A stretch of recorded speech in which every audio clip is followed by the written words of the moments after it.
Magandang hapon po sa lahat and happy Sabbath.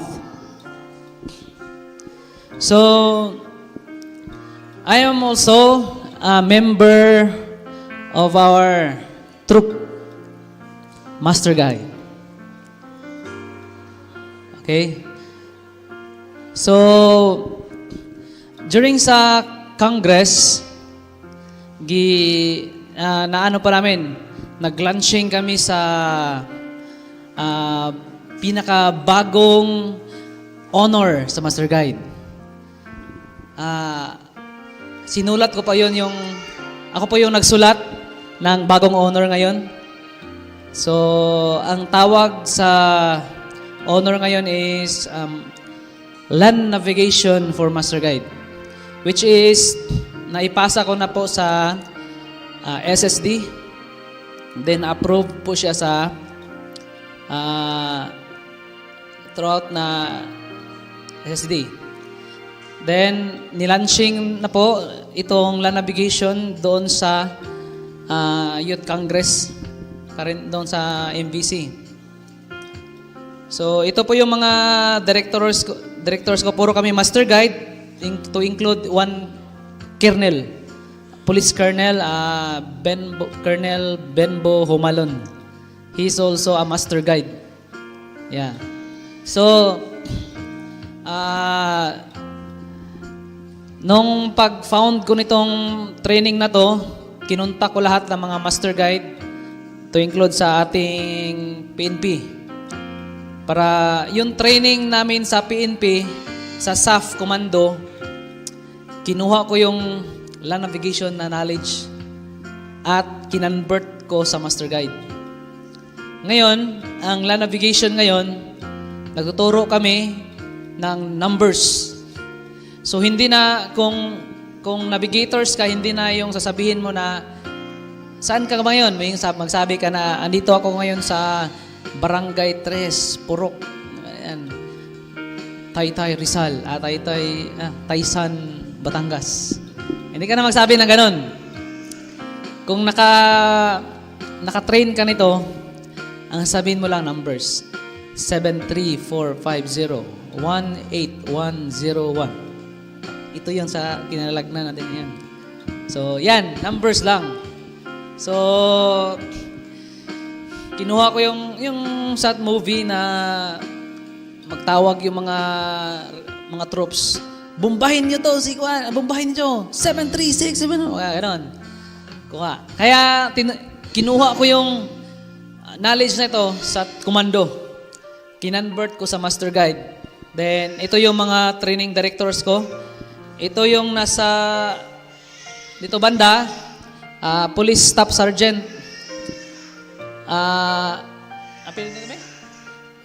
Responte. Police then Master Guide. Okay?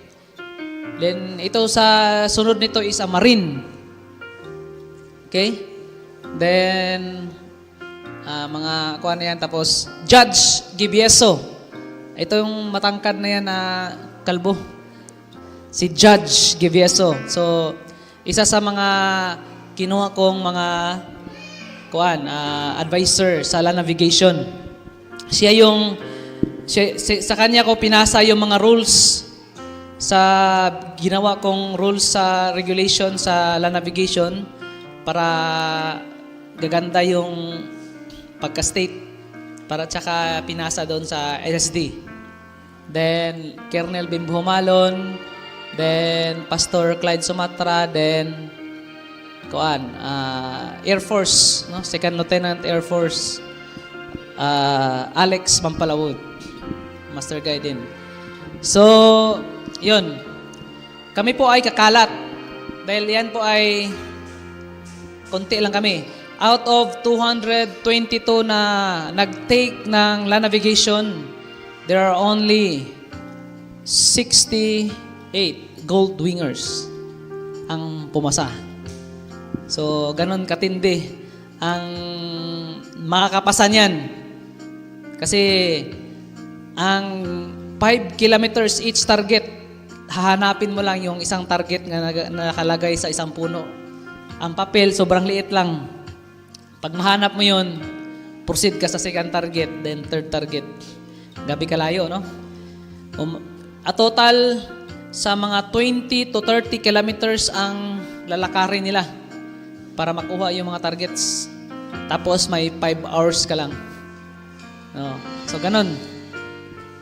So, yan ang mga directorates ko. Ito yung family ko. Ngayon pa buntis. Ito yung father ko. Ito yung nadakip sa NPA. Tapos nakasibat.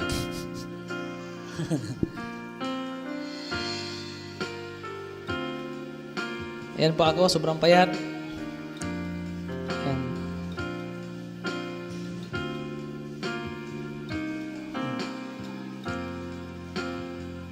Ngayon, mga kapatid, pagpatuloy ko yung testimony. Nung time na yon na nakita ko yung mga kasamahan ko, sarili ko na mayroon palang akong kasama na Adventist, no, na instructor.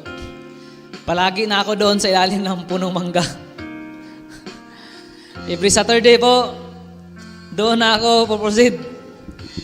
Tapos, pagpagalitan ako, tapos magsabi lang ako na utos po ni Sir Minel na dito lang daw ako.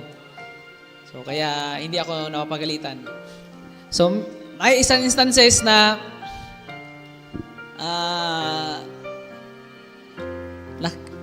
nakita, may nagtanong sa akin, ba't pa isa-isa ka lang dyan? Sabi ni Sir Minel, dito lang daw muna ako. Wala si Sir Minel dito, umuwi. Nagpasis pala. So, ang nangyari sa akin, nabitay ako ng patiwarik ng alas 9 ata, tapos alas 2 ako na-release. Nakatiwarik ako doon sa kampo. So, habang nakatiwarik ako, palagi kong iniisip, nagkakanta lang ako doon. There is always a place at the table. There's a feast. Ganun ako. Tapos, minsan, nakabangay yung ulo ko. Tigilid naman ako kay sobrang sakit na dito. So, ganun.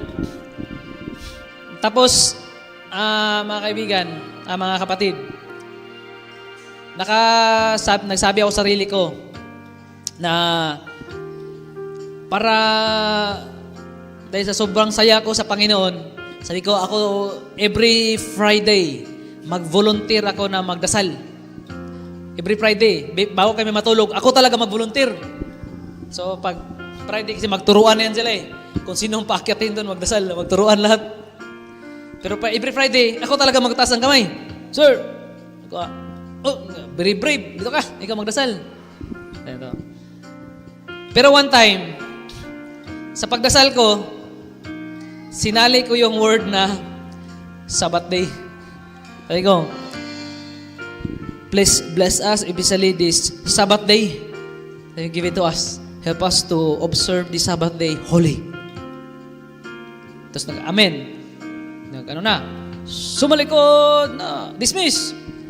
Pag sumalikod, bumalik sa akin yung 6. Sige, 6. Ko nga.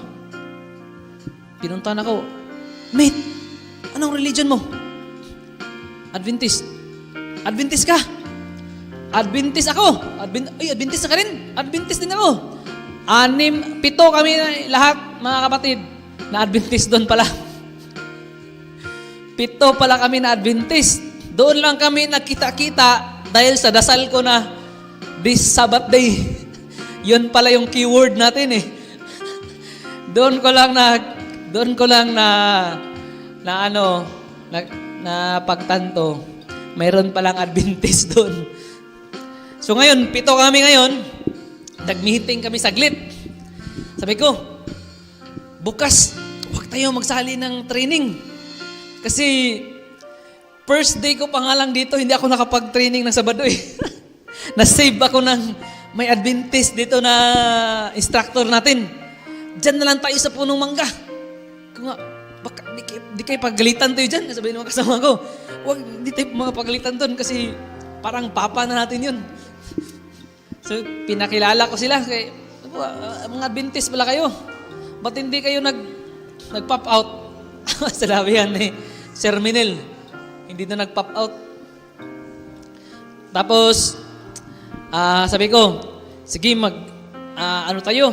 Dahil 7 pala tayo, mag-letter tayo kaya kay Regional Training Director, Police Colonel Kula.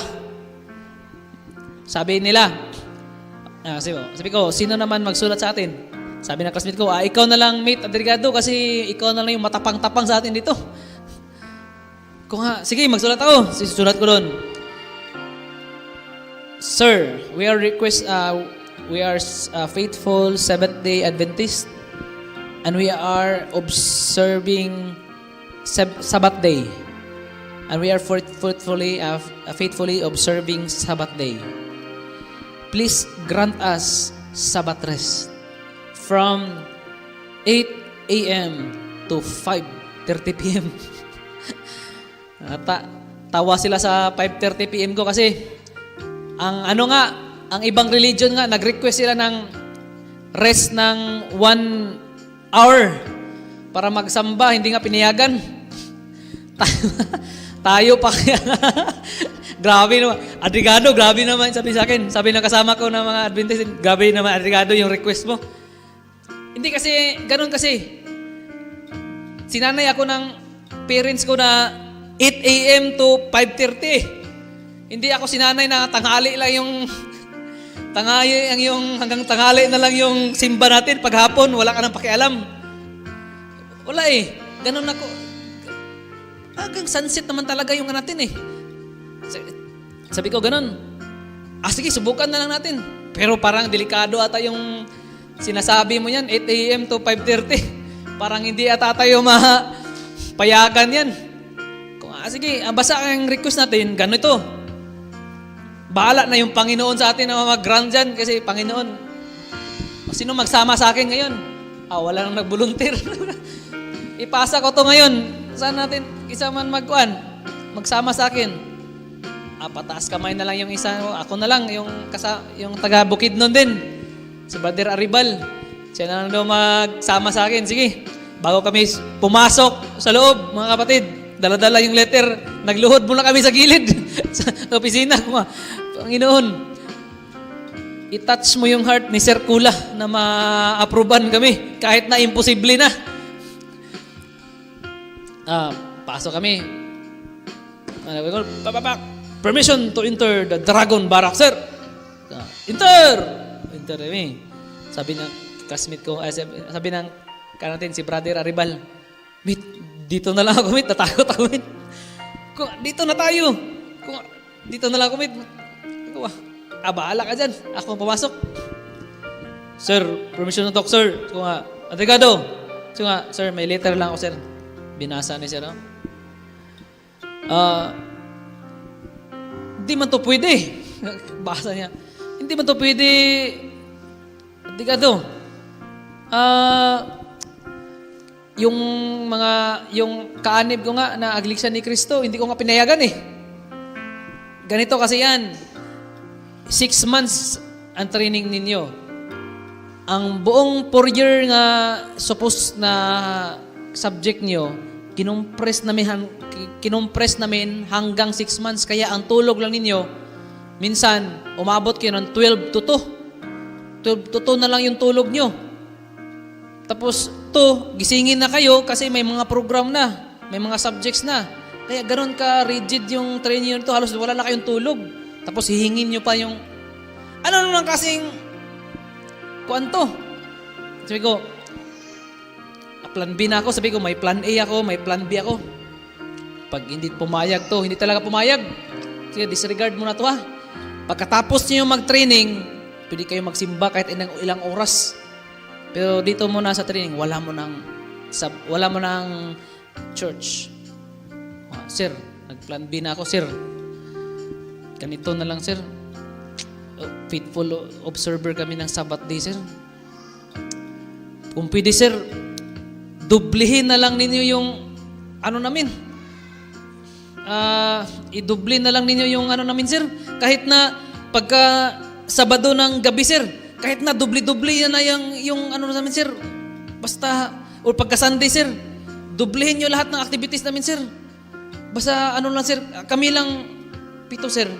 Nakapagsimba kami sa Panginoon namin, sir. Bawal talaga sa amin, sir, eh. Hindi kami talaga pwede sir, magkilos-kilos niyan, sir. Magdasal talaga, ano naman kasing request na to? 8 a.m. to 5:30 p.m. Grabe naman. Mayroon bang ganito na pagsimba? Diba? First time ko lang narinig tong klaseng pagsimba na to, 8 a.m. Ang grabe namang haba. Ano bang ginagawa nyo doon sa loob ng simbahan nyo? Palagi na kayo magdasal. Ganito kataas yung oras ng pagdadasal nyo. Hindi, sir. May mga programs naman, sir. Sige nga, sir, i-grant. Tapos abang nagsasalita, sir, grabing dasal ko sa sarili ko. Panginoon, galawin mo yung puso ni Sir Kular para ma-grant niya yung request namin, sir. Grabing dasal ko doon sa sarili ko. Siya nga, grabe naman kasing request na to, 8 a.m. to 5:30. Sir, sa katunayan, sir, pinaliit ko na lang yan, sir. Sa totoo niyan, sir, sunset pa yan ng Friday, sir, eh.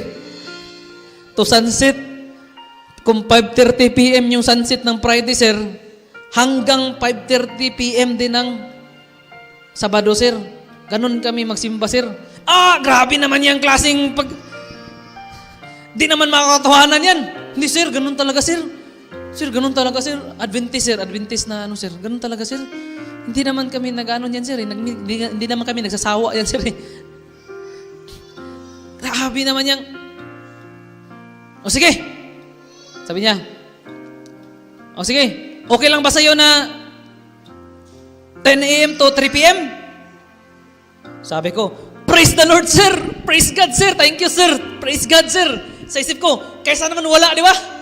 Kaysa naman walang giran sa amin. Buti may 10 a.m. to 3 p.m. Kaysa wala. Sabi ko, praise the Lord, sir. Thank you so much, sir. Ginalaw ka talaga ng Panginoon, sir. Salamat, sir. Makapagsimba talaga kami sa Creator namin, sir. Salamat, sir. Sige, for that matter, saan kayo magsimba ngayon? Sabi ko, sir, dyan na lang kami sa punong mangga, sir. Dyan na lang kami. Awag kayo dyan.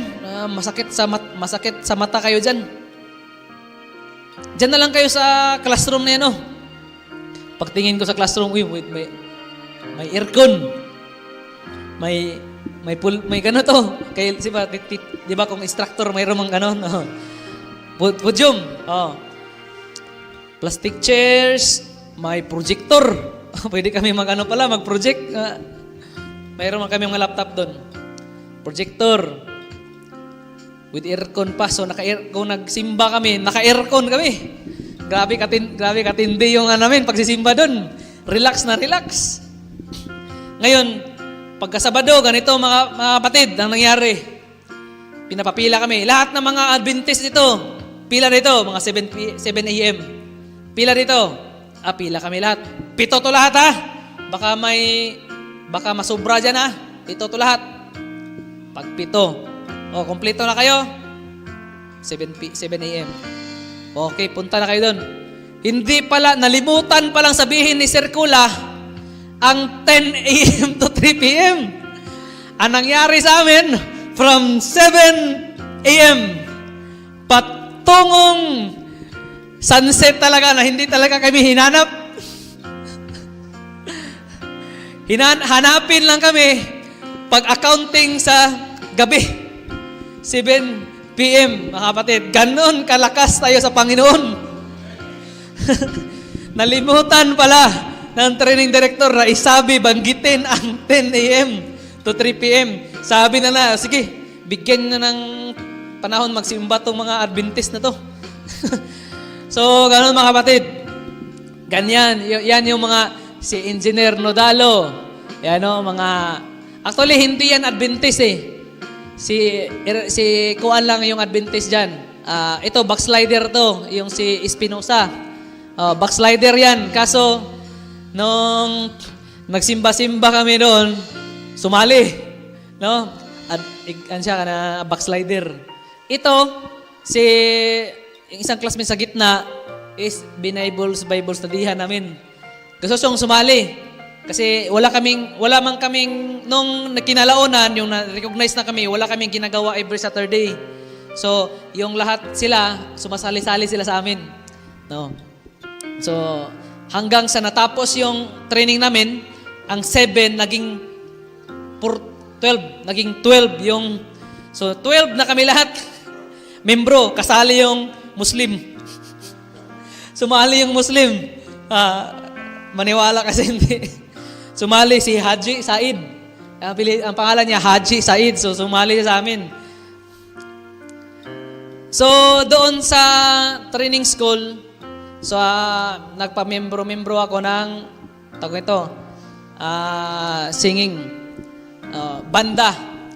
Meron kaming guitarist, meron kaming drummer, so, bass, guitar, may mga, kompleto. May marunong sa mixer. Tapos ako yung ginawa nilang vocalist. So, ako yung ginawa nilang vocalist. Yung mga genre ko, mga love song, mga ganon, mga Bee Gees, Beatles, mga Air Supply, Westlife, mga ganon, A1, mga ganon. So, yun mga genre ko. Love song lang, hindi yung mga lakas tama, mga ganon. Wala. Tapos, ang paboritong kanta ni Sir Kula, yung, kung sino yung Tagalite dito, mga halapi kahibirahi chachahi. Yung mga ganon. So, yun ang paborito niya, pinapakanta palagi sa akin. Saturday morning, 7 a.m. Pinuntuhan ako ng isang company leader namin. Sabi niya sa akin, Meet, atikado, hinahanap ka ni Sir Kula doon sa opisina niya. Asap daw, asap. So, tumakbo ako papuntang opisina ni Sir Kula. Kung Sir, atikado, ano ka? Ihanda mo yung gitar, drums nyo, tsaka yung mga kanta mo. Kasi may pupunta dito, may isa doon, general. Mag-inuman kami dito. So, kanta ka. Pupunta sila dito mga 9 a.m. Parang ang bigat ng yeser ko, mga kapatid. Parang almost hindi na ako makapag-yeser sa kanya. Pero in respect, yeser pa rin. Tumalikod ako, papunta ako sa mga kasamahan ko, yung mga drummers, yung guitarist ko nga. Mate, ihanda ninyo yung gitar doon tsaka drum kasi may bisita ngayon. Magkanta daw ngayon. Pumunta sila doon.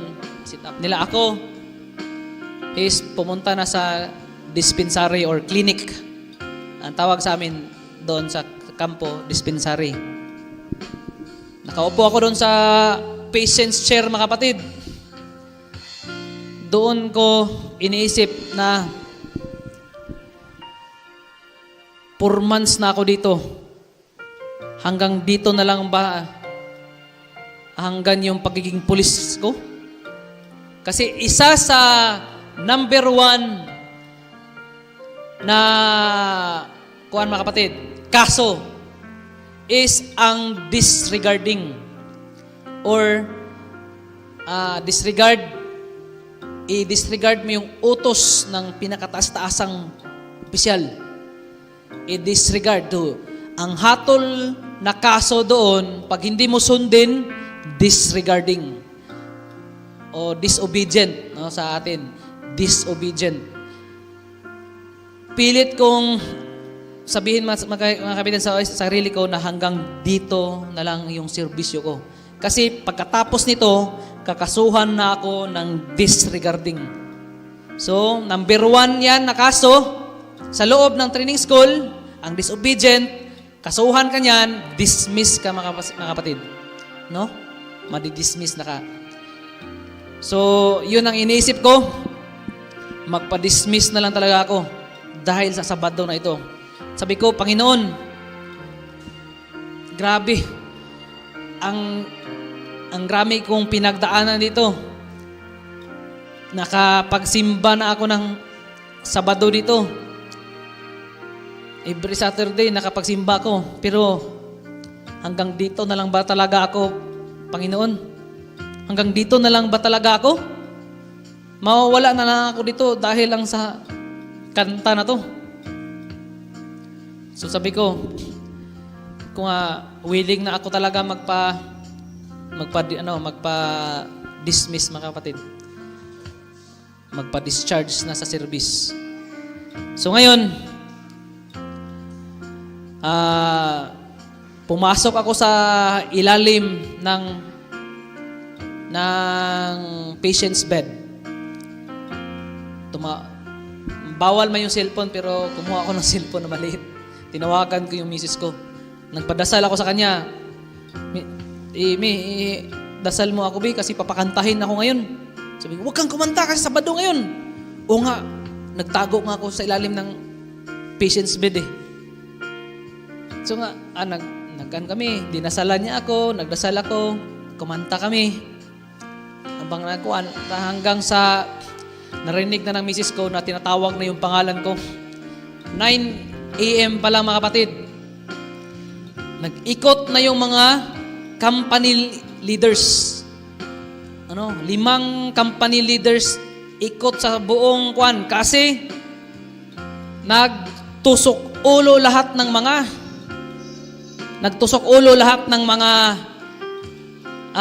kasamahan, mga classmate namin. Alam mo yung tusok ulo? Ano yung tusok ulo? So lahat ng classmate namin nakatusok ulo. Pag hindi daw ako mahanap mga kapatid, stay lang sila ng tusok ulo doon kasi andun na yung general. Nag-iinuman sila nga walang kumakanta. Wala nang vocalist. So nagtusok ulo lahat ng mga classmate ko. Perform ko na lang para hindi nyo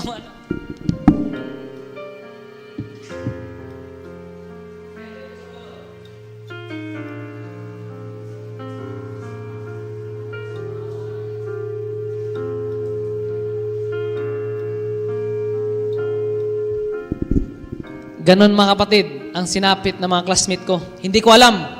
Kasi nagtatago ako sa ilalim ng bed. Ngayon, hinanap, naririnig ko yung pangalan ko na ginagawa na nilang may mga pina sa unahan. Hanggang sa every time marinig ko yung pangalan ko na hinahanap, nanginginig ako sa takot. Tapos, dasal na ako sa Panginoon. Tapos, may recite ako ng Psalms 91, Psalms 23. Panginoon, iligtas mo ako dito. Bago ka makuha yan, bago ka nila kasuhan yan,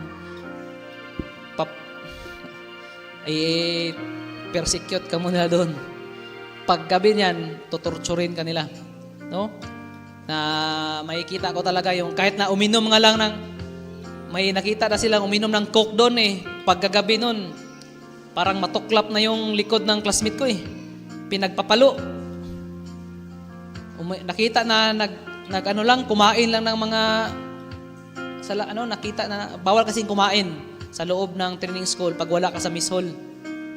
So nakita na kumakain, nagtitake life ng mga biskwit. Pinagpapalo ng gabi nun. Lalong-lalo na yung kaso ko ngayon. Kumain nga lang yun eh. Lalong-lalo na sa akin na disobedient. So, yun ang iniisip ko mga kapatid na sobrang takot na ako. Pero, mas natatakot tayo sa Panginoon natin. Sabi ko, discharge. Dito lang ako sa ilalim, nagtago mga kapatid. So, hinanap nila ako, nakatulog ako mga kapatid dahil request ko sa Panginoon na tulungan niya ako, pinatulog na ako ng Panginoon. Hanggang sa nagising ako ng 2 p.m. Sinipa yung pintuan ng dispensary. Pagbukas,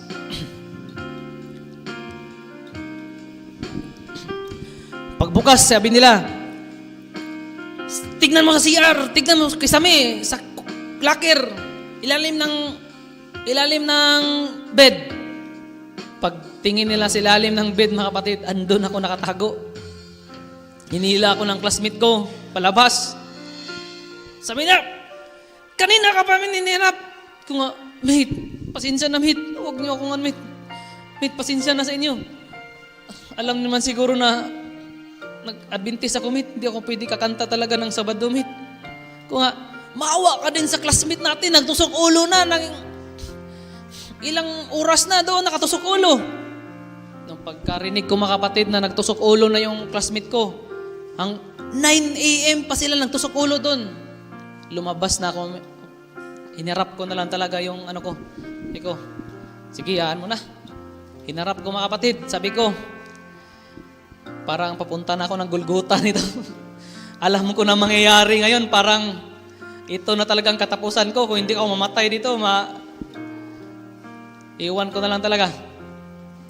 Pagdating ko doon sa instructor, nakita ako ng instructor.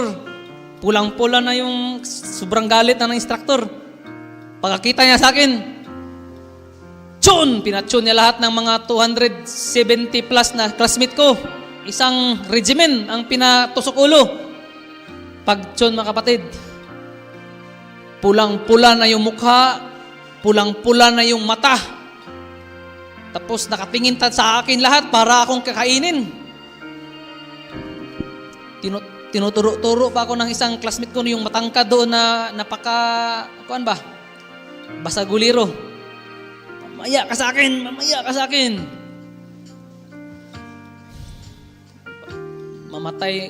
Di ako mamatay ito sa instructor, mamatay ako sa classmate ko.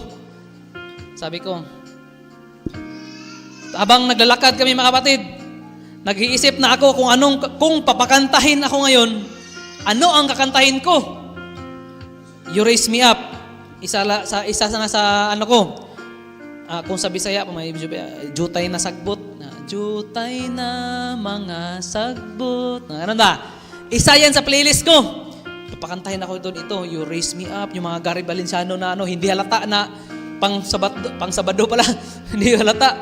Yung jutay na sagbot para hindi nila maintindihan na para hindi nila maintindihan, ano yun? Sabi ko, nitib. Sabi ko, sabihin ko lang, kung ganun, pakantahin ako. Hanggang sa, sabi ng instructor ko, hindi na kita gagalawin, ha? Alam ko na mangyayari sa iyo maya. Proceed ako doon sa nagkakanta. Walang nag-gitar-gitar, may drums.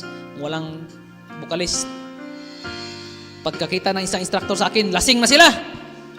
Alas 2, alas 9 pa, tapos alas 2, lasing na talaga. Pagkakita niya sa akin, andyan ka naman palay! Andyan ka dito!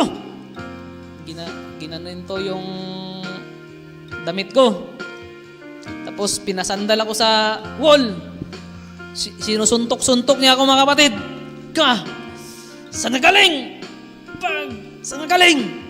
Magsalita ka! Magsalita ka! Sa dispensary, magsabi ako ng dispensary, tagasabi ko, may masabi na ako, suntukin niya ako para mawala na yung, kasi pag magsalita ka kasi mawala yung umirsa mo dito. Magsalita ka! Pag salita mo, suntukin. Sino naguto sa iyo na magtagaw ka doon? Wala pa, pagsuntok na naman. Hanggang sa last blow niya, mga kapatid. Bigop, lasing na lasing siya, pero pag gano'n niya, mga kapatid, upon blowing, mga kapatid, tinawag siya ng bisita. Sabi ko, patay talaga ako nito ba? Okay lang sana kung hindi ako nakasandal. Kaso nakasandal ako sa wall. Lalong patay ako nito kasi mas maganda yung walang nakasandal na walang wall dyan kasi pag suntok, ganon-ganon ka lang para ang puwersa medyo maano mo, no? Sa physics, no? Ganon. Pero wala mga kapatid, salong-salo mo lahat. Kung wala na talaga to. Buti tinawag siya ng bisita. Tol, ano nga yung, di ba mayroong ganito yun, Tol? Sino nga yung ganito? Sino yung ganito? Sabi ko, nag-usap na sila doon. Hindi na ako kumilos mga kapatid. Kung saan ako nakatayo, saan ako iniwan ng instructor namin, hindi na ako umalis doon, nakatayo na lang pa rin ako. Hanggang sa 10 minutes, tapos kumuha na ng inumin doon, di na, daan-daanan na lang ako. 15 minutes, 20 minutes, 30 minutes. Hindi na ako pa rin nakatayo doon, nakaganon, dito lang ako, pero ang nakapagtataka, parang nalimutan na nila akong, nalimutan niya ako na nakatayo ako doon. Tapos, kinalaunan, pumasok si Sir Minel. Sabi niya, anong ginagawa mo dito? So, Sir, kanang papakantahin ako, Sir, sana. Ayaw kong kumanta, Sir. Sabado ma ngayon, sabi niya. Oo nga, Sir, Sabado. Doon ako nagtago sa dispensary, ilalim ng bed. Nahanap ako, Sir, Kaya pinunta ako dito. Tulungan mo ako, Sir, Kanina pa naman to, Sir, na 30 minutes na ako nakatayo dito, parang nalimutan nila ako. Hindi na ako binalikan. Ganun ba? 30 minutes ka na ito? Sabi ni Sir Minel. Oh, Sir, 30 minutes na, Sir. Sabi niya doon. Ay, linglingin siya. Saka, tawagin kita doon. Pag tatawagin ka dito, hanapin ka, tawagin kita rin doon. Sige. Tago ka ulit doon. Pag sabi yan, tago ka ulit, Wala nang 1 second, mga kapatid. Disperse na ako agad. Balik agad ako doon tumakbo agad ako papuntang dispensary. Open ako sa Bible ko, mga kapatid. Panginoon, bilisin mo yung oras. Basa ako ng Bible doon. Mas maganda kasing hindi ka makakatingin sa oras mo. Nagbabasa ka lang ng Bible kasi ang bilis ng oras. Sige ko, purna. Dapat aabot to ng 5:30 pagka-sunset. Sana ako. Hanggang 5 na. Lord, 30 minutes para na hindi ako hanapin ng ano doon. Kasi siyempre, baka magtaka yun, baka nawala na ako. Panginoon, 30 minutes na lang. Sana walang maghanap sa akin. 30 minutes. Pagpatong ng 5:30, mga kapatid. Lord, dagdagan mo pa ng 10 minutes para sure ball ang sunset. Iko, 10 minutes na lang. Pagkatapos ng 10 minutes, mga kapatid, 5:40 na. Lumabas ako, medyo makulim na